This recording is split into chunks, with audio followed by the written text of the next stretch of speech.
Desde los amanecer de la humanidad, las narraciones de las civilizaciones antiguas han hablado de seres poderosos que han descendido del cielo. Llamados dioses, maestros celestiales o arquitectos divinos, estas entidades dieron forma al destino de la humanidad antes de desaparecer en lo desconocido. En las culturas repartidas en todo el mundo, las profecías anuncian su regreso, lo que implica que su partida nunca ha sido definitiva. ¿Son estas historias solo mitos, o habrá algo más profundo detrás de ellos?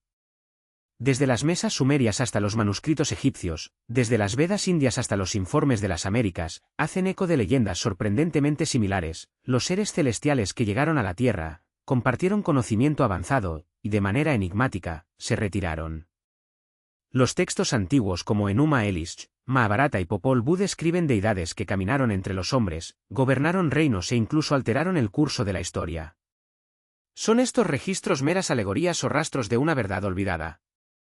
En este estudio, exploraremos mitos, evidencia y teorías crecientes sobre el posible retorno de estos seres. Analizaremos relatos históricos que describan sus intervenciones en el pasado y los encuentros modernos que podrían estar conectados con ellos.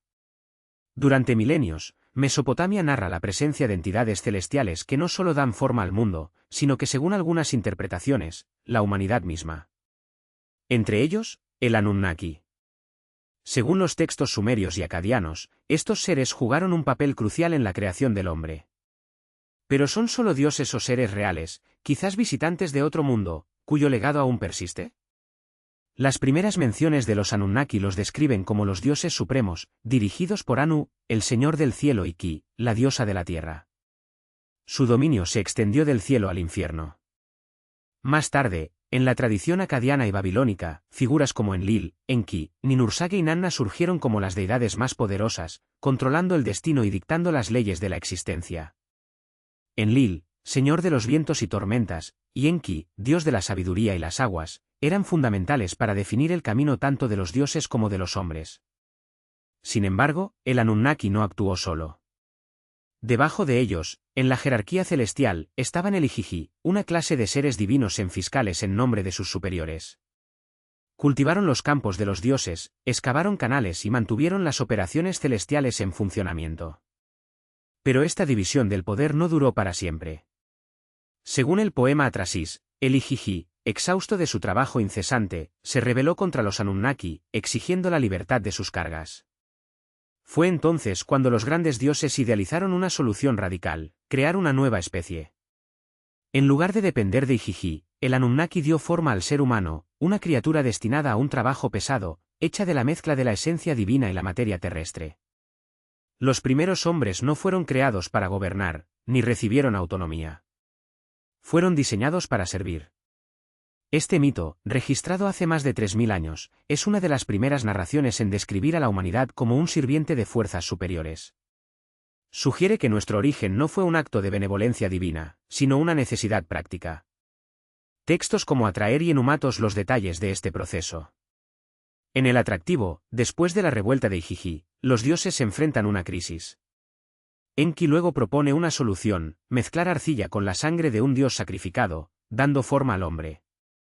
Esta historia de creación, que parece describir una forma primitiva de ingeniería genética, llevó a algunos académicos a especular sobre un antiguo conocimiento científico perdido. En Enuma Elish, después de que Marduk derrota a la diosa primordial Tiamat, reconstruye el mundo con sus restos, pero se da cuenta de la necesidad de un tipo de servir a los dioses. Por lo tanto, ordena que los humanos sean creados a partir de la sangre del dios derrotado de Dios, mezclado con arcilla. Un tema central en la mitología mesopotámica es el conflicto entre Enki y Enlil. Enki, a menudo retratado como un protector de la humanidad, era el dios de la sabiduría y el progreso. Desafió la autoridad de los dioses superiores a ayudar a los hombres, incluso proporcionando conocimiento prohibido. Enlil, por otro lado, era un gobernante rígido que creía en el control y la obediencia, limitando el acceso de los humanos a la sabiduría y al poder. Esta tensión entre Enki y Enlil se asemeja a mitos posteriores, como la Biblia, en la que Adán y Eva tienen prohibido comer del fruto del árbol del conocimiento. Una serpiente, asociada con algunos Enki, los instiga a buscar sabiduría, lo que lleva a la expulsión del Edén. Este conflicto entre el conocimiento y el control es recurrente en muchas mitologías. En los informes mesopotámicos, Enki a menudo se opone a los dioses dominantes para beneficiar a la humanidad, ya sea compartir secretos o advertir atrayendo sobre la inundación. Esto plantea una pregunta ancestral: ¿debería ser libre la sabiduría o es lo que los mortales lo usan demasiado peligrosos? Uno de los mayores misterios que involucran al Anunnaki es su desaparición de los registros históricos. Los mitos mesopotámicos describen una era en la que estas entidades caminaron entre los hombres, gobernando como reyes y guiando civilizaciones. Pero hasta cierto punto parecen haberse ido. Algunos textos sugieren que, después de la gran inundación, el poder real fue transferido a los mortales, marcando la retirada de los dioses de la administración directa. Sin embargo, hay quienes creen que el Anunnaki nunca se fue realmente. Para estos teóricos, simplemente se escondieron, continuando influyendo en los eventos de manera que escapan de la percepción humana. Aunque los textos antiguos los describen como seres celestiales de naturaleza divina, las interpretaciones modernas ofrecen una perspectiva radicalmente diferente. Uno de los más controvertidos proviene del investigador Zecharia Sitchin. En su trabajo, El 12º planeta, propone que los Anunnaki no eran dioses en el sentido tradicional, sino visitantes extraterrestres de un planeta lejano llamado Nibiru. Según su teoría, Nibiru sigue una órbita alargada alrededor del Sol, regresando periódicamente al sistema solar interno. Según esta teoría, Nibiru completaría una órbita alrededor del Sol cada 3,600 años, un ciclo que, según Sitchin, no es una coincidencia sino un patrón deliberado. Fue durante uno de estos enfoques que los Anunnaki habrían venido a la Tierra, no como conquistadores, sino como mineros que buscan oro. Y aquí se encuentra el detalle más inquietante: este precioso metal no era un capricho, sino una necesidad existencial. Sitchin argumenta que la atmósfera de Nibiru era degradante, y el oro, disperso en partículas en la atmósfera superior, sería el único elemento capaz de estabilizar su entorno, una solución tecnológica más allá de nuestra comprensión actual. Pero la extracción a gran escala requirió mano de obra. Y fue entonces cuando, según esta narración, el Anunnaki habría tomado una decisión que cambiaría el curso de la historia: crear una especie servile. No por casualidad, sino por diseño inteligente. Los textos sumerios hablan de un momento en que los dioses agotados del trabajo manual decidieron mezclar la arcilla con carne y sangre, una metáfora que Sitchin interpreta como manipulación genética. Anunnaki, dotado de conocimiento biotecnológico avanzado, habría combinado su propio ADN con el de homínidos primitivos, mejorando rasgos específicos, intelecto suficiente para obedecer órdenes, resistencia física al trabajo duro y adaptabilidad para sobrevivir en diversos entornos. Este no fue un acto de creación divina en el sentido espiritual, sino un proyecto de ingeniería. Un proceso meticuloso, posiblemente realizado en laboratorios primitivos o mediante técnicas reproductivas que desafían nuestra imaginación. ¿El resultado? Homo sapiens, una especie híbrida, con la forma de ser la fuerza laboral perfecta. Inicialmente confinado a colonias controladas, donde se pudiera monitorear su desarrollo, estos primeros humanos habrían despertado, con el tiempo, despertarían. Para una conciencia propia. Y aquí es donde los mitos ganan un tono oscuro: las narraciones de las revueltas contra los dioses, como la historia de Adapa, el sumerio Adán, o la inundación enviada a reiniciar la humanidad, podrían ser registros distorsionados de conflictos reales entre creadores y criaturas. Curiosamente, esta idea de dioses como seres físicos, no solo espirituales, resuena en otra gran civilización, el antiguo Egipto. Para los egipcios, los Neteru, sus dioses, no eran abstracciones distantes, sino entidades tangibles que alguna vez caminaban entre los hombres. A diferencia de las tradiciones monoteístas posteriores, donde la divinidad es invisible y trascendente, los egipcios describieron a sus dioses como gobernantes en carne y huesos, seres que construyeron ciudades, leyes establecidas e incluso mezclados con humanos. Los textos de las pirámides, algunos de los escritos religiosos más antiguos del mundo, hablan de una era llamada Zep-Tepi, la primera vez, un periodo dorado en el que el Neteru reinó directamente sobre la tierra antes de retirarse a los cielos. Estos dioses no fueron retratados como figuras hettere, sino como seres humanoides con rasgos distintivos: cabezas de halcón, rasgos de chacal, cráneos alargados. Algunos fueron descritos como descendientes de las estrellas, otros como arquitectos de una civilización que precedió a la de los faraones mortales. El primer gobernante de este tiempo mítico fue el Atún, el dios creador supremo, seguido de un linaje de reyes divinos que dio forma al mundo antes de pasar el poder a los humanos. Y aquí viene la pregunta inevitable: ¿surgirían estos símbolos Neterum o registros de una presencia real? Algunos investigadores se atreven a sugerir que podrían haber sido seres avanzados, tal vez incluso extraterrestres, que compartieron conocimiento con los primeros humanos antes de convertirse en leyenda. Esta hipótesis gana fuerza cuando observamos las representaciones físicas del Neteru. Las estatuas y relieves muestran a los dioses con cráneos alargados, imponiendo estatus y proporciones que desafían la anatomía humana. Aunque la arqueología tradicional atribuye estas características a los estiramientos o símbolos artísticos de la divinidad, una alternativa a preguntas actuales: ¿qué pasaría si fueran retratos literal?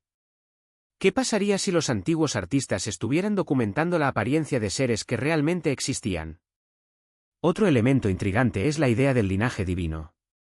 En Egipto, los faraones no eran simplemente representantes de los dioses, eran dioses encarnados. La creencia de que los gobernantes transportaban la sangre del Neteru, un linaje ininterrumpido desde los primeros días de Zep-Tepi, no era exclusividad egipcia. En Same, la lista real de Same describe a los primeros reyes como seres que reinaron durante miles de años antes de la inundación, tal como el Neteru gobernó antes de los faraones humanos.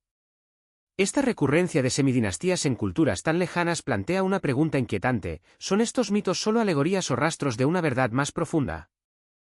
Algunos teóricos alternativos proponen que estas narrativas híbridas humanas divinas pueden indicar diferencias genéticas reales entre los primeros gobernantes y la población común.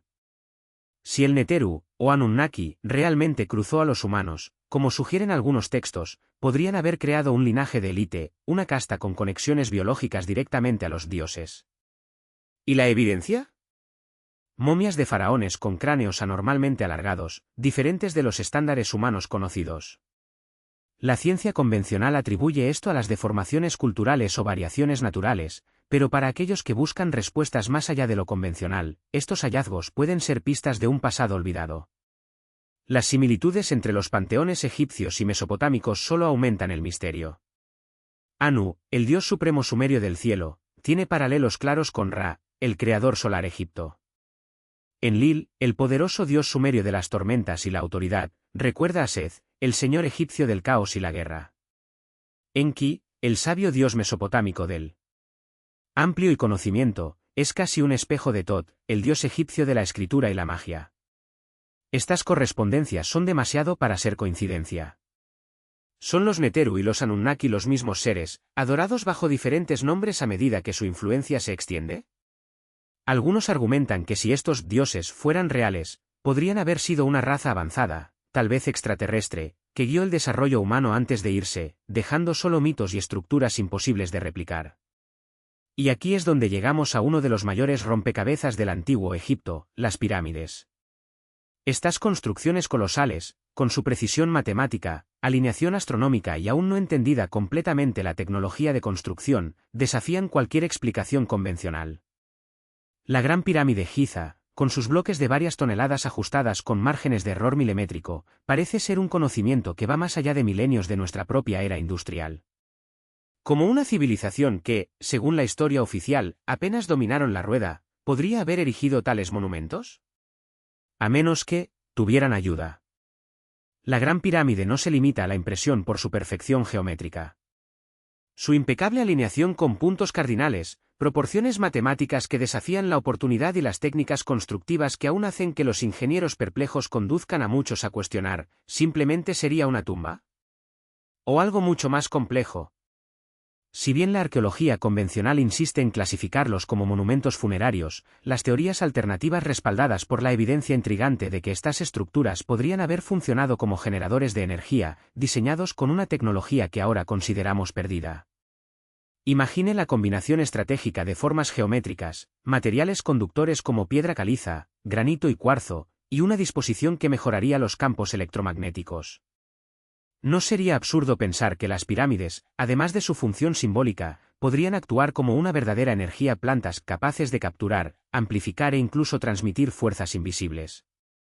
Otros investigadores van más allá. Para ellos, la disposición de las tres pirámides de espejo principales con una precisión milimétrica del cinturón de Orión, como si fueran un mapa celestial de 3 dimensiones. ¿Sería una coincidencia? ¿O un portal, una especie de GPS cósmico diseñado para guiar no solo las almas de los faraones, sino tal vez algo, o alguien, mucho más tangible? Y aquí llegamos al corazón del misterio: ¿cómo se erigieron estas estructuras? La narrativa oficial habla de décadas de trabajo esclavo, miles de trabajadores arrastrando bloques de piedra con cuerdas y troncos, utilizando técnicas rudimentarias. ¿Pero esto explica bloques de 2,5 toneladas equipados con tolerancia menos que un cabello? ¿O en cámaras internas tan precisas que desafían incluso la tecnología láser moderna? Algunos se atreven a proponer una respuesta radical: esta sabiduría no provino de los humanos. Viene del Neteru, los dioses del antiguo Egipto, descrito en textos como seres de conocimiento superior, capaces de manipular la materia y la energía con un dominio que hoy atribuimos a civilizaciones avanzadas. Curiosamente, esta idea de seres celestiales que comparten conocimiento con la humanidad no es la exclusividad egipcia. En el otro lado del mundo, en los textos védicos de la antigua India, se desarrolla una narrativa igualmente fascinante: la guerra cósmica entre Devas, los dioses luminosos, y Asuras, los maestros del poder. Esta no es una alegoría simple de bien contra el mal, sino un conflicto real, librado con armas y tecnologías que trascienden nuestra comprensión. Los Devas, descritos como seres radiantes, asociados con el orden cósmico, Dharma, gobernaron las fuerzas de la naturaleza y guiaron a la humanidad hacia la evolución espiritual. Los Asuras, aunque a menudo se retratan como demonios en versiones posteriores, en las escrituras más antiguas, formidables oponentes, tan poderosos como los Devas, pero impulsados por él. Ambición y rebelión contra la jerarquía celestial. Lo que hace que esta disputa sea aún más intrigante es su escenario, la Tierra. Según la cosmología hindú, nuestro planeta fue el campo de batalla donde estas fuerzas se estrellaron, no solo en batallas simbólicas, sino en guerras literal, con armas capaces de devastando continentes. Los textos como Mahabharata y Ramayana describen, con detalles inquietantes, artefactos de destrucción masiva. Hablan de rayos de hierro que redujeron a las ciudades a cenizas, explosiones de más brillantes que 10.000 soles, cuyos sobrevivientes sufrieron quemaduras inexplicables, el cabello y las uñas perdidos, y dejaron el suelo estéril por generaciones. ¿Suena familiar? Las similitudes con los efectos de una explosión nuclear son demasiado para ignorar. Y la evidencia no se detiene en papel. En Mohenjo-Daro, una de las joyas de la civilización del Valle de Il, los arqueólogos encontraron ruinas con signos de piedras de vitrificación que parecen haberse derretido instantáneamente en calor extremo, como el de una detonación atómica. Las habilidades descubiertas en el sitio presentarían, según algunos estudios, niveles anómalos de radiación. ¿Coincidencia? ¿O rastros de una guerra olvidada, luchada con una tecnología que la humanidad solo redescubriría a milenia más tarde? Pero si los Devas y los Asuras estaban tan avanzados, ¿qué tipo de máquinas usaban? La respuesta puede ser en Vimenas, los misteriosos autos voladores descritos con ricos detalles en los viejos textos. No eran meras alegorías, eran vehículos reales, capaces de cruzar cielos y dimensiones, equipados con sistemas de propulsión que desafían la física conocida. Vaimanika Sastra, un tratado atribuido al sabio Bharadvaja, va más allá, describe los motores basados en mercurio, los campos antigravitacionales y los materiales invisibles a los ojos humanos. ¿Sería pura fantasía? ¿O un manual técnico de una era perdida, donde el vuelo interestelar era tan común como hoy en día son aviones a reacción? La civilización del Valle del Indo, con su sofisticada planificación urbana, alcantarillas avanzadas y artefactos de precisión, sugiere que este conocimiento no era mitológico, era práctico. ¿Qué pasaría si los Devas y los Asuras no fueran dioses, sino facciones de una civilización prehistórica, tal vez incluso extraterrestre, cuyo conflicto dio forma al destino de la humanidad? La Trimurti, la Trinidad hindú compuesta de Brahma, el creador, Vishnu, la preservación, y Shiva, el destructor, podría representar no deidades abstractas, sino fuerzas cíclicas de existencia, creación, mantenimiento y aniquilación, en una danza eterna que se repite en escalas cósmicas. ¿Y si, en algún momento de este baile, éramos solo pequeños actores en un drama cósmico mucho más grande cuyos cables eran telas de manos que no pertenecen a este mundo? Imagine que Shiva, con su tercer ojo en llamas, no es solo una metáfora poética, sino el registro distorsionado de la tecnología tan avanzada que, para nuestros antepasados, solo podría ser divino. Era este ojo, que todo destruido, sería un arma de energía específica, capaz de vaporizar ciudades o reconfigurar paisajes en momentos. Tus bailes cósmicos, que según los textos sagrados sacuden el equilibrio del universo, no se harían eco de batallas libradas con fuerzas capaces de manipular su propia gravedad. Destrucción no como un capricho de un dios, sino como una consecuencia colateral de una guerra entre los titanes que, en su arrogancia, subestimaron el frágil ecosistema de un planeta todavía en formación. Y Vishnu, el conservador, cuyas encarnaciones, los avatares, bajan a la Tierra en tiempos de crisis para restaurar el orden, ¿no suena como el relato de una raza que, percibiendo el caos que sembró, intervino periódicamente para corregir el curso de la civilización? Sus 10 avatares más famosos, desde el pez gigante que salva a Manu, se inundó a Krishna, el divino estratega de Mahabharata, no podían ser registros fragmentados de seres que, en diferentes edades, asumieran formas comprensibles a los humanos para transmitir conocimiento o contener catástrofes de sus propios. ¿Ria? La idea de que un superior desciende para guiar a la humanidad aparece en casi todas las culturas antiguas, desde el mesopotámico Apkayu, medios peces, hombres, que enseñaron a los sumerios las artes de la civilización, los incas viracocas, los seres pálidos y barbudos que emergieron del lago Titicaca a instruir a los pueblos andanos. ¿Coincidencia? ¿O la memoria colectiva del mismo fenómeno, interpretado a través de la lente de cada sociedad? En cuanto a Brahma, el creador, su asociación con el loto que nace del ombligo de Vishnu, un símbolo de pureza que emerge del caos, no evoca la imagen de un ingeniero genético, plantando las semillas de la vida en un planeta estéril. Algunos textos védicos describen que Brahma tiene 4 caras, cada uno frente a un punto cardinal, como si fuera una representación literal de poder observar, o controlar, múltiples dimensiones simultáneamente. Su esposa, Saraswati, diosa de la sabiduría y las artes, ¿no se transmitiría la personificación del conocimiento científico a una humanidad primitiva? En culturas distantes, como egipcias, encontramos paralelos inquietantes. Tot, el dios de la escritura y la magia, que según algunas leyendas le habría dado a los humanos los secretos de la alquimia y la astronomía antes de desaparecer en el cielo. O Enki, el dios sumerio de la inteligencia, que, como prometió, desafió a los otros dioses a dar a la humanidad con la civilización. Pero lo más intrigante es que estas narraciones no se limitan a los mitos. Los textos considerados sagrados, como la Biblia, mantienen informes que, cuando se leen sin el filtro de ortodoxia religiosa, suenan como crónicas de intervención extraterrestre. El libro de Enoc, uno de los textos más censurados y controvertidos de la tradición judía, describe en detalle que perturban la llegada de los vigilantes, seres celestiales que, desobedeciendo las leyes divinas, descendieron a la tierra para mezclarse con las hijas de los hombres. Su líder, Semjaza, no actúa como un ángel en el sentido tradicional, sino como un comandante rebelde, cuyo juramento secreto con sus 199 compañeros en la montaña Hermón se asemeja a un pacto militar que un acto de devoción. ¿Qué temieron? ¿Que tu misión era en realidad una colonización disfrazada? ¿O eso, al compartir el conocimiento prohibido, estarían acelerando un proceso evolutivo que sus superiores querían mantener bajo control? El resultado de esta unión forzada fueron las nefilinas, gigantes cuya mera existencia desafiaron las leyes de la naturaleza. Descritos como seres insaciables, que devoraron todo en su camino, desde las cosechas hasta otros humanos, no encajan en el arquetipo de los héroes divinos, sino en el de un experimento que salió mal.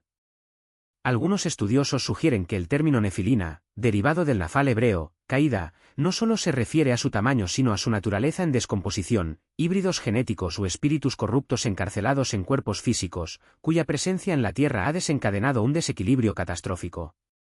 No por casualidad, su emergencia precede a la inundación, como si fueran la causa definitiva de la purificación seguida.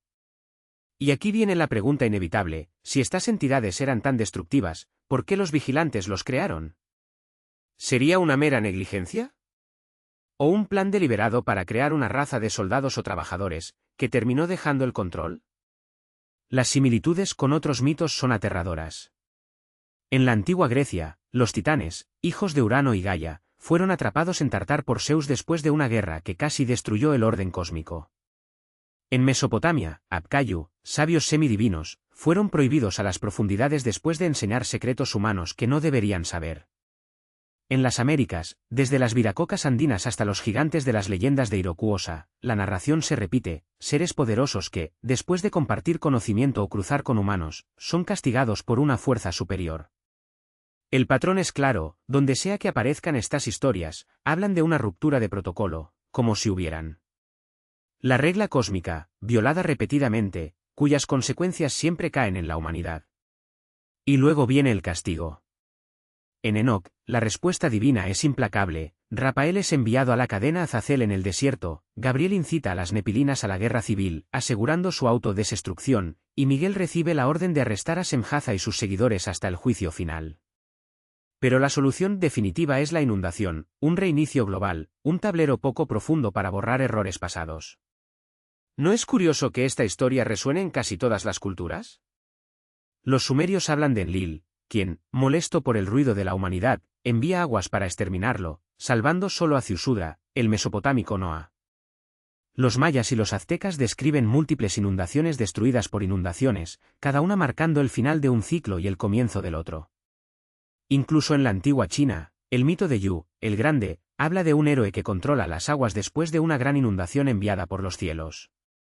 ¿Qué tienen en común todos estos informes? La idea de que, en algún momento, alguien decidió que la humanidad había ido demasiado lejos, o que los experimentos de los dioses habían fallado. Y que la única salida era borrar todo y comenzar de nuevo. Pero aquí está el detalle más inquietante: si la inundación era una limpieza para eliminar las nefilinas y la influencia de los vigilantes, ¿por qué sobrevivió la humanidad? ¿Por qué salvar a Noah, o Ziusudra o Manú? ¿Sería compasión? ¿O la necesidad de preservar un stock genético puro, libre de manipulaciones anteriores? Y lo aterrador, si esto ha sucedido una vez, ¿qué nos garantiza que no volverá a suceder? La inundación no era solo un castigo, fue un reinicio cósmico. Un apagón deliberado de todo lo que existía antes, como si alguien hubiera presionado el botón de reinicio. ¿Y el más intrigante? En casi todas las versiones de este informe, el electo recibe un aviso previo. No importa si es Noah, Utnapishtim o el héroe de alguna tradición olvidada, todos están instruidos para preservar la vida, asegurando que la humanidad sobrevive a la devastación. Esta recurrencia plantea una pregunta incómoda: ¿comparten estas narraciones una memoria colectiva distorsionada?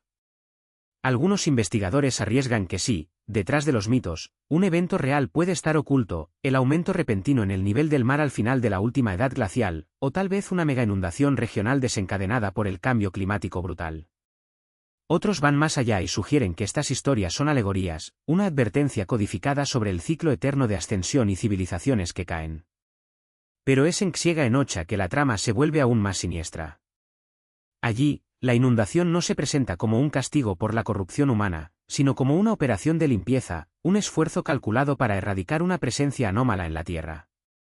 Los vigilantes y sus descendientes híbridos no fueron solo una desviación moral, eran una contaminación genética, una interferencia en el equilibrio natural entre el cielo y la Tierra. La inundación, entonces, habría sido el método elegido para restaurar el orden, barriendo del planeta cualquier rastro de esta experimentación prohibida. Y luego está la historia de Enoque, un informe que desafía todas las convenciones. A diferencia de otros profetas y patriarcas, Enoque no murió. Fue tomado. No metafóricamente, no como una alegoría, pero literalmente tomada de este mundo por entidades que no pertenecían a la Tierra. Xiega-Enocha describe su viaje con una precisión casi clínica: está dirigido por seres radiantes a través de capas celestiales, cada una más impresionante que la anterior. En los niveles inferiores, testigo de los almacenes cósmicos donde los guardianes celestiales controlan los elementos, hojaldre, nieve, viento, como si fueran engranajes de una máquina divina. A medida que aumenta, se enfrenta a la maquinaria del universo, los mecanismos que gobiernan el Sol, la Luna y las estrellas, todos operando en un orden tan perfecto que desafía la comprensión humana. Arriba, Enoque encuentra legiones de seres. Gélico, UNS con múltiples alas, cantando al unísono, otros, solemnes, registrando cada acto de la humanidad como escribas de un tribunal invisible. Y luego están ellos, las entidades rebeldes, ahora encarceladas en la oscuridad, esperando un juicio que nunca parece llegar. Su visión sirve como una advertencia: desafiar el orden cósmico tiene un precio, y este precio es la eternidad en el vacío. En el ápice de su ascenso, Enoque se enfrenta al comienzo de todas las cosas, una presencia tan brillante que su esplendor es insoportable. No es un dios en el sentido humano, sino una fuerza fundamental, una inteligencia que trasciende la materia. En este punto, algo en Enoque rompe y reconstruir. Tu cuerpo mortal se transforma, deja de ser humano. Ahora es una entidad más allá del tiempo, capaz de comprender los secretos que harían que la mente común se desintegre. Y aquí está el detalle más inquietante: su descripción no suena como una vista mística. Suena como un informe de contacto. Los paralelos con los casos de abducción modernos dan miedo: transporte a través de dimensiones desconocidas, acceso a conocimiento prohibido, transformación física después de la reunión. Si aceptamos que no estaba teniendo una alucinación, pero documentando un evento real, entonces su historia puede ser uno de los primeros registros de interacción con una inteligencia no humana. Su transfiguración no habría sido un milagro divino, sino el resultado de la exposición a algo más allá de nuestra ciencia, una tecnología avanzada, una energía capaz de reescribir la esencia misma de un ser, o tal vez la activación del código inactivo en su ADN. Y eso es exactamente por eso que Xiega Enocha fue borrada sistemáticamente de las tradiciones religiosas dominantes. Su contenido es demasiado peligroso. Sugiere que la historia que nos contó está incompleta: los ángeles pueden no ser mensajeros divinos, sino operadores de un sistema mucho más antiguo y más complejo. Que la caída de los vigilantes no era un pecado sino una violación del protocolo. Y que no fue llevado al cielo por la amabilidad, sino porque él sabía demasiado. Pero si creemos que este fenómeno se limita al Medio Oriente, estamos equivocados. En el otro lado del océano, las civilizaciones estadounidenses también hablaban de seres celestiales que descendieron a la Tierra, trayendo conocimiento, orden y los cimientos de la civilización. Entre ellos, una figura se destaca como la más enigmática de todas: la serpiente vacía. Conocido como Kukulcán para los mayas y Quetzalcóatl por aztecas, este ser no era un dios común. Mientras que otros panteones mesoamericanos exigían sangre y sacrificio, Quetzalcóatl era diferente: un portador de sabiduría, un arquitecto de culturas, una entidad que apareció de la nada, transformó a las sociedades enteras y luego desapareció, prometiendo regresar. Su iconografía es una pista, una fusión imposible entre la serpiente, símbolo de la tierra y el inframundo, y el quetzal, pájaro celestial, mensajero de los dioses. No era un híbrido aleatorio, era una ecuación. Una representación de fuerzas opuestas en un equilibrio perfecto. Como si lo creara, sabía que la verdadera inteligencia está en la síntesis de los opuestos. Los primeros registros de Quetzalcóatl surgen entre las olmecas alrededor del 1400 a.C., una cultura tan avanzada que se llama la madre de la civilización mesoamericana. Dejaron esculturas de piedra que muestran una figura serpentina cubierta de plumas, un ser que no pertenecía a este mundo. Pero lo más intrigante es lo que vino más tarde. Siglos después, entre 900 y 1150 DC, los toltecs asociados a Quetzalcóatl con un líder histórico, Ceeacatl Quetzalcóatl, un gobernante que llegó a la Tula, su capital, con conocimiento revolucionario, rechazó los sacrificios humanos e impuso un código ético tan radical que desafió a los élites. Hasta que, después de un conflicto, fue forzado hacia el este, sobre una serie de serpientes, desapareciendo en el horizonte con la promesa de lo que volvería. Y luego hay detalles que no encajan. Quetzalcóatl a menudo se leía ganado a Venus, el planeta que brilla como la estrella de la mañana y la estrella de la tarde. En muchas culturas, Venus está asociado con seres que se reducen del cielo, traen conocimiento y luego se van, como si fuera un faro cósmico, una señal de que algo está por suceder. Los códices aztecas, escritos después de la conquista española, describen Quetzalcóatl como una figura de piel clara, carreras muy raras entre los pueblos mesoamericanos. Algunos estudiosos sugieren que esta fue una distorsión poscolonial, un intento de asociarla con los conquistadores. Pero, ¿y si es todo lo contrario? ¿Qué pasaría si los españoles, a su llegada, fueran reconocidos como los herederos de los que vinieron antes? Después de todo, Cortés fue inicialmente confundido con el propio Quetzalcóatl regresando del este. ¿Coincidencia? ¿O un recuerdo ancestral tan profundo que ha sobrevivido a milenios? Esta no es una distorsión mítica simple, sino un patrón que se repite en civilizaciones separadas por océanos y milenios. Los mayas, que lo llamaron Kukulcán, criaron en su honor de monumentos tan precisos que desafían nuestra comprensión de la ingeniería antigua.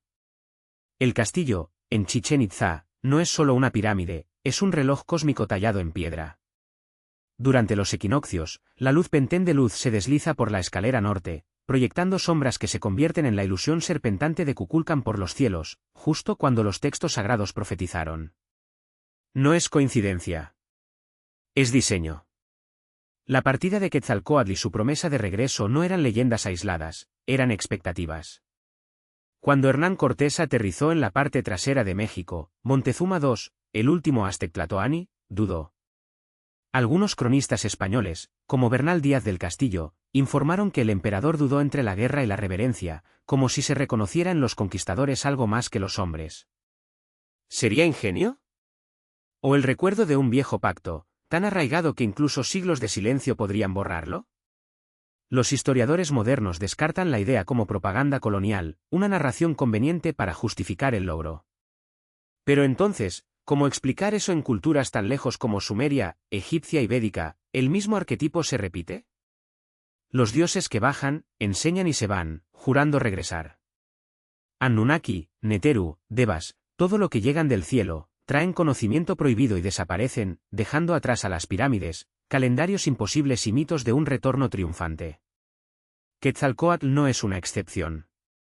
Es la regla. ¿Qué pasa si estas historias no son alegorías, sino fragmentos de una verdad inconveniente? ¿Qué pasaría si las civilizaciones antiguas realmente tuvieran contacto con las inteligencias más allá de nuestra comprensión, hacen extraterrestres, interdimensionales o remanentes de una edad perdida de la humanidad?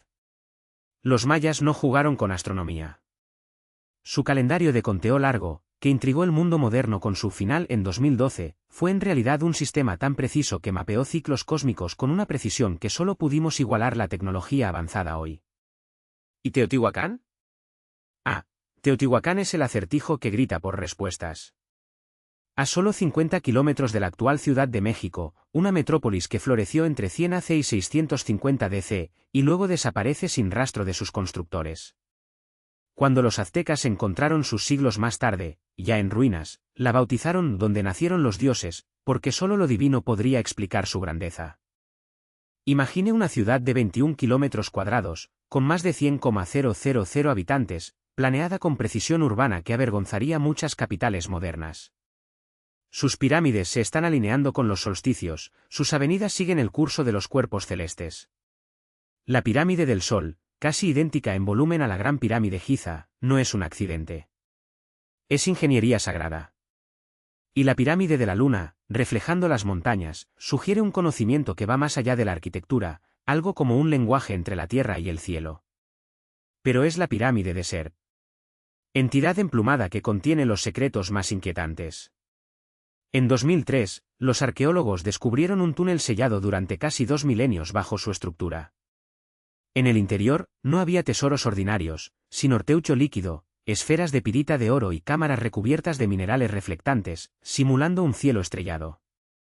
¿Para qué fue ese lugar? ¿Un templo? ¿Un portal? Las paredes brillantes, los lagos de mercurio, las máscaras de jade, todo apunta a algo más allá de los rituales. Algunos investigadores se atreven a sugerir que era un dispositivo de energía, o incluso una réplica de un mapa cósmico, como si sus constructores intentaran replicar el orden del universo a una microescala. Y aquí está el detalle más sorprendente: Teotihuacán no tiene reyes. Mientras que mayas y aztecs registraron a sus gobernantes en estelas y códices, esta ciudad eliminó su élite de la historia. No hay retratos, ni nombres, no hay tumbas de faraón ni Tlatoc. Como si la gobernara, no humana, no quisiera ser recordado como tal. ¿Fue una teocracia anónima? ¿O tal civilización avanzada que su estructura de poder trascendió la necesidad de líderes visibles? Y luego está la tecnología. Las hojas de obsidiana son tan nítidas que rivalizan con el bisturí moderno. Un sistema de drenaje tan sofisticado que evitó las inundaciones en una región propensa a las inundaciones. Y mica, un mineral aislante, que se encuentra en cantidades masivas en áreas ceremoniales, aunque no existe naturalmente en el centro de México. ¿De dónde vienes? ¿Para qué fue? Algunos especulan que podría usarse para la conductividad energética, o incluso como protección de radiación. ¿Sería una gran coincidencia que una gente primitiva dominara propiedades que solo redescubrimos en la era industrial? El colapso de Teotihuacán, alrededor de 650 DC, fue tan abrupto como su aparición. Los incendios consumieron los palacios de Avenida Dos Muertos. Las estatuas fueron decapitadas.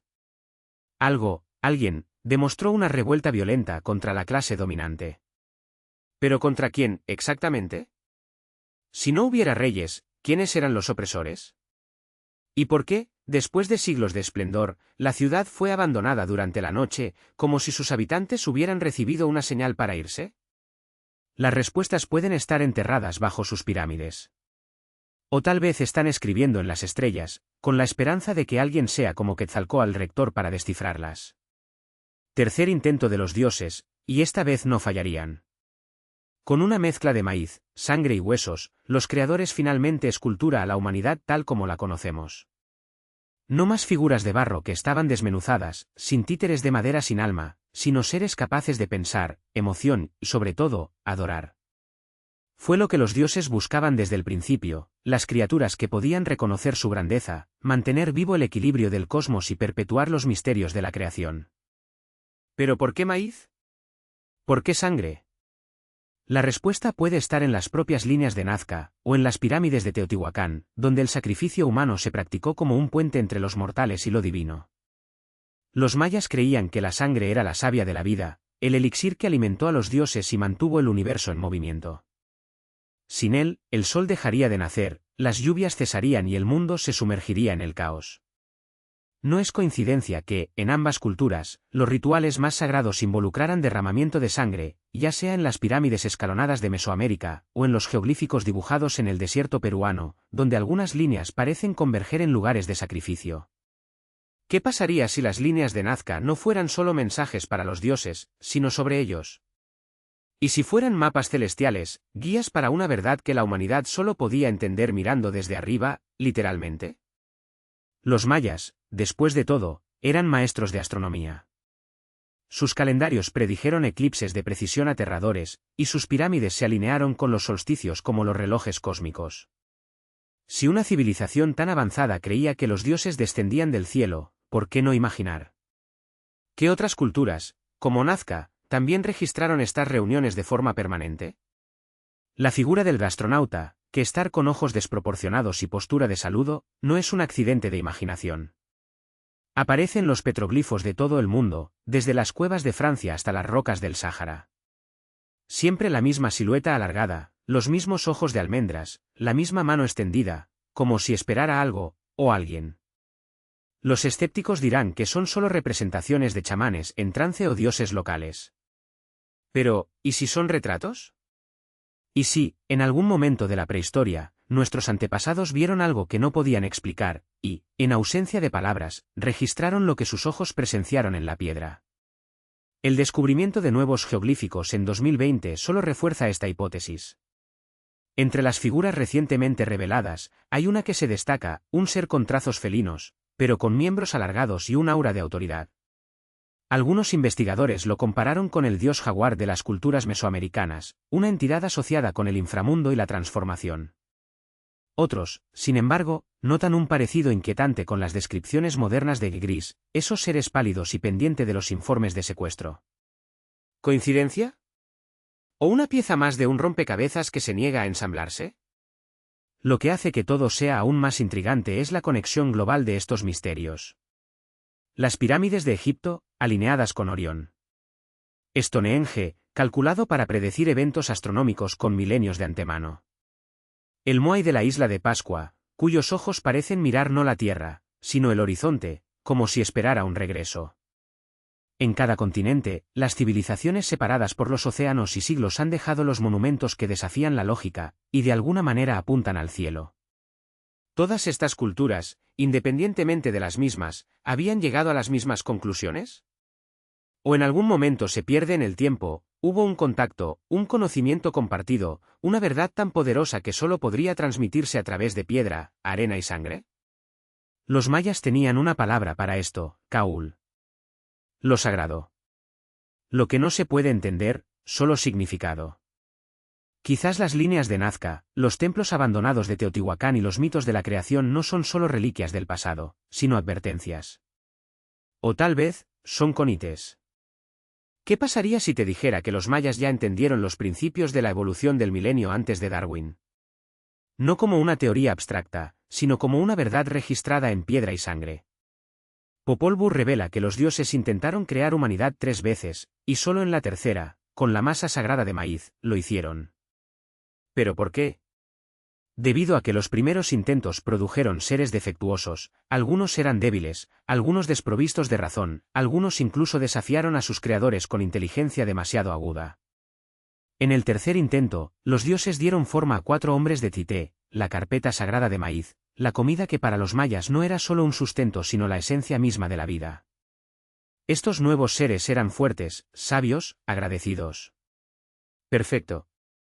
Demasiado perfecto. Porque pronto los dioses se dieron cuenta del error, habían creado espejos de sí mismos. Criaturas capaces de ver más allá del velo, de descifrar los secretos del cosmos, de rivalizar con lo divino. Y eso, no pudieron permitirlo. Entonces actuaron. Probaron la visión de la humanidad. Limitado su conocimiento.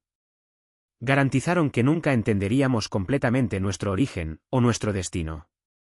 Popol Vuh no deja duda, nos disminuyeron los que nos crearon. No para malicia, sino por miedo. Temen que si viéramos la verdad desnuda y cruda, nos convertiríamos en el mismo que ellos. Y esto no es solo una historia de creación. Es una advertencia. Debido a que Popol Vuh también habla de una guerra cósmica, una batalla entre las fuerzas opuestas donde el destino de la humanidad estaba, y todavía está, en juego. En el centro de este conflicto, los heroicos gemelos, una puis Valake. De ilusión y sufrimiento. Los desafíos que enfrentan no son meras pruebas de fuerza, sino pruebas de percepción, cuchillas que cortan el alma, una oscuridad que devora la cordura, los murciélagos que absorben la esencia. Y sin embargo, ganan. No por la fuerza bruta, sino por la astucia, por la capacidad de ver más allá de las trampas, para descifrar los códigos ocultos de la realidad. Algunos ven una alegoría de bien contra el mal. Otros, un ciclo de muerte y renacimiento, reflejando los movimientos celestiales. Pero, ¿y si es algo más? ¿Y si Xibalba no es solo un mito, sino el recuerdo distorsionado de un momento en que los seres avanzados, tal vez no humanos, trataron de controlar la humanidad? ¿Qué pasaría si los heroicos gemelos no fueran dioses sino liberadores, miembros de una raza superior que se rebeló contra aquellos que querían mantenernos encadenados en la ignorancia? No es coincidencia que en culturas separadas por océanos y milenios, encontremos los mismos estándares, batallas entre titanes, ángeles caídos, dioses que luchan por el dominio de la tierra. Los sumerios hablaron del Anunnaki. Los hebreos del Nepilim. Los griegos de los titanes. Los mayas de los señores de Xibalba. ¿Estaban todos, en su sabiduría ancestral, tratando de decirnos lo mismo? Que durante mucho tiempo, algo, o alguien, disputó el control de este planeta. Y que los humanos éramos las víctimas y el premio. Pero la historia no se detiene allí.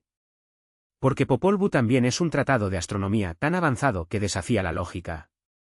Los mayas mapearon los ciclos de Venus con precisión que solo serían iguales a siglos más tarde, con telescopios.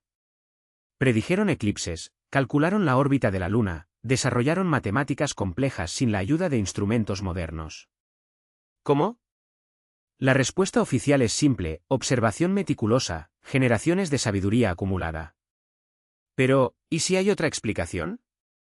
En los textos antiguos, desde Numa Elis sumerio hasta el libro de Enoch, hay un patrón recurrente: se ha dado conocimiento a los humanos.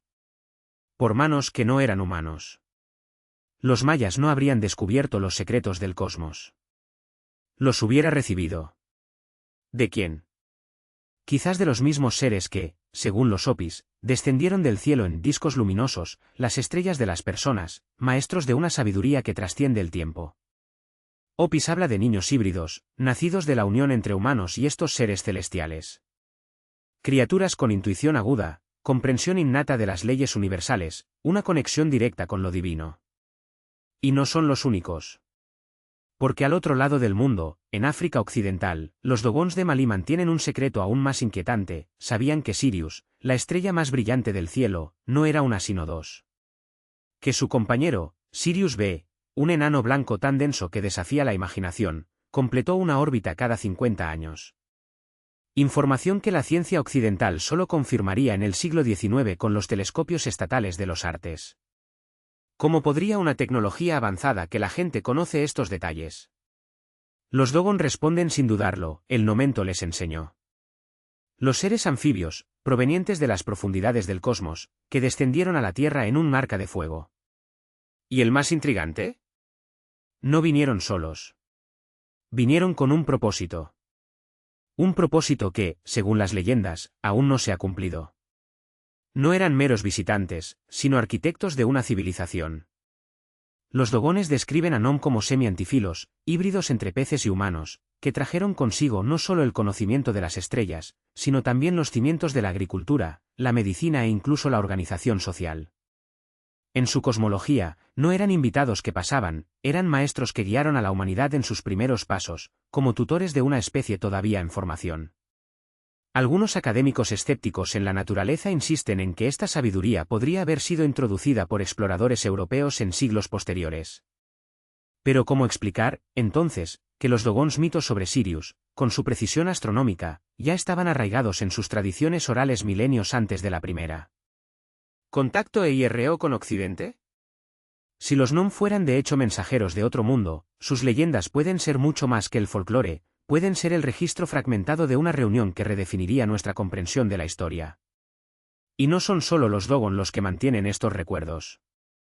En todo el mundo, en los vastos petroglifos ancestrales de Kimberley, Australia, retratan a los Wondin, seres de cabeza ancha, ojos profundos y sin boca envueltos en un aura de luz que parece trascender la materia. Para la gente de Bororra, Gunambal y Nariñin, son los espíritus de las nubes y la lluvia, los creadores de la tierra y los legisladores de las leyes sagradas. Sus representaciones, que datan de al menos 4000 años, desafían cualquier interpretación convencional, mientras que el arte de la ruptura aborigen generalmente retrata animales y humanos con realismo, wondinas son diferentes. Sus formas alargadas, los ojos hipnóticos y la ausencia de rasgos faciales sugieren algo más allá de lo humano. Según la tradición, descendieron del cielo para dar forma a ríos, montañas y los mismos hombres. Y cuando su misión terminó, no murieron, simplemente regresaron a aguas sagradas, desde donde todavía observan el mundo, controlando los vientos y las tormentas. Los primeros colonos europeos estaban perplejos frente a estas imágenes. Algunos vieron en ellos rastros de civilizaciones perdidas, otros, registros de viajeros extranjeros llegaron por mar. Pero en el siglo XX, una teoría audaz ganó fuerza. ¿Qué pasaría si las Wondina no fueran ancestrales o navegadores, sino visitantes de otros mundos? Su apariencia, cabezas desproporcionadas, cuerpos alargados, el aura luminosa, se hace eco de descripciones modernas de entidades extraterrestres. Para los guardianes aborígenes, sin embargo, son espíritus ancestrales, no alienales. Aún así, la semejanza con los informes contemporáneos de contacto con seres no humanos es demasiado para ser ignorado. Y las profecías no se detienen allí. Entre los Hopi, en el corazón de América del Norte, los ancianos hablan del regreso de los pueblos estrella. Esperan la aparición de la estrella azul Kachina, una señal celestial que marcará el final de este ciclo y el nacimiento de un mundo nuevo.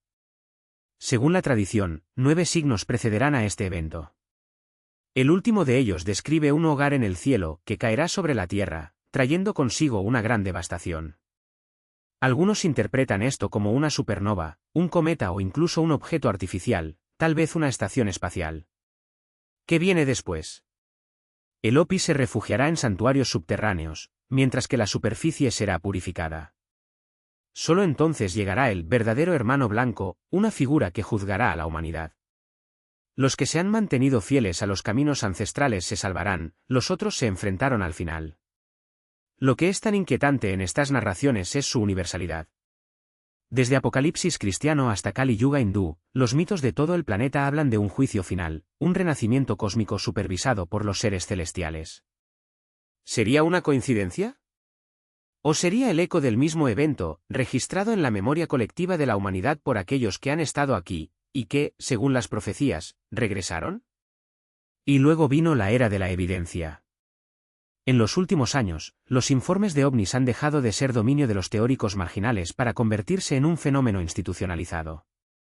El Pentágono americano ha publicado imágenes de objetos voladores no identificados, capturados por cámaras militares, que muestran maniobras que desafían las leyes de la física, aceleraciones instantáneas, esquinas imposibles, velocidades que dejan atrás cualquier tecnología humana. En 2004, los pilotos de la Marina de los Estados Unidos fueron testigos de una reunión con el ahora famoso Tic Tac, un objeto alargado, suave y blanco que colgaba sobre el Océano Pacífico con precisión sobrenatural. Sin alas, sin turbinas, sin ningún medio visible de propulsión, se movió como si las leyes de la aerodinámica no se aplicaran a él. Grabaciones infrarrojas y datos de radar del USS Princeton confirmaron que a un dron, no un fenómeno natural. Era algo más. Y no son solo los militares quienes ven. Cada año, se registran miles de informes civiles, luces de baile en el cielo, estructuras geométricas que cuelgan en formación, reuniones con entidades de origen desconocido.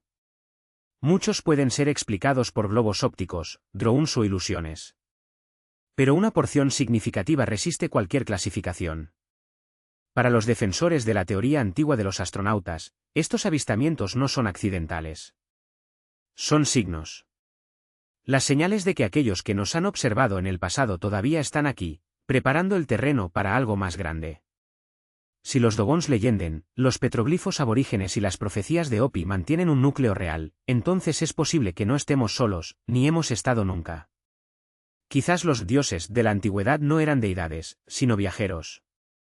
Y si es así, las recientes revelaciones del gobierno no son una oportunidad. Son el prólogo de una reunión.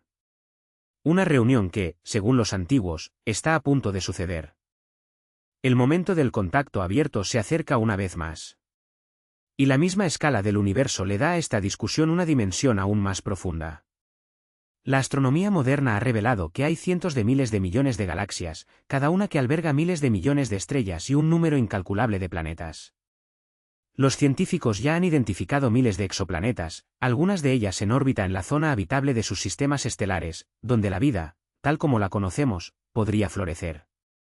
Incluso en nuestro propio sistema solar, los descubrimientos recientes redefinieron nuestra comprensión de dónde puede existir la vida. Encontramos agua en varias formas en la Luna, en Marte, Europa y Encelado, lunas de Júpiter y Saturno. Estos hallazgos confirman lo que muchos ya sospecharon: las condiciones para la vida no son exclusivas de la Tierra. Frente a la inmensidad del cosmos, los expertos dicen que estadísticamente es poco probable que sean los únicos. ¿Pero estas civilizaciones nos parecen? ¿O han evolucionado de manera que desafía nuestra imaginación? Sí, en el pasado, los seres de otros mundos nos visitaron, pueden haber sido recordados por las primeras civilizaciones como dioses, dejando atrás símbolos, mitos y conocimiento que aún fascinan a los investigadores de hoy. Si bien los nuevos descubrimientos continúan reescribiendo nuestra historia, el tema de los exvisitantes y su posible legado permanecen envueltos en misterio. Sin evidencia definitiva, la verdadera naturaleza de estas reuniones, divina, extraterrestre o puramente mitológica, continúa abierta a la interpretación. Sin embargo, los ecos de las mismas historias resuenan en culturas distantes, separadas por océanos y milenios. Informes de dioses que bajan del cielo, la sabiduría cósmica transmitida y un futuro en el que regresarían. ¿Son estos recuerdos distantes de un pasado olvidado? ¿O signos de algo mucho más grande, cuyas respuestas no están enterradas en el suelo, sino estrellas escritas, esperando ser descifradas? Mantenga la mente abierta. La verdad puede estar más cerca de lo que imaginamos.